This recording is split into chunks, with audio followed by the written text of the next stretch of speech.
Inaasahan daw ni Vice President Sara Duterte na magiging fundraising ang pagpirma ng Kamara sakaling muling maghain ng impeachment complaint laban sa kanya.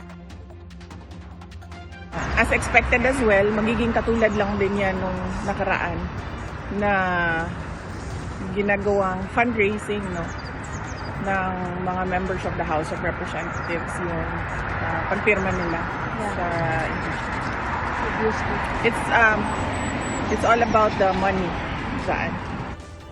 Sinisigap pa ng GMA Integrated News na makuha ang reaksyon ng liderato ng Kamara sa naging pahayag ng Vice Presidente.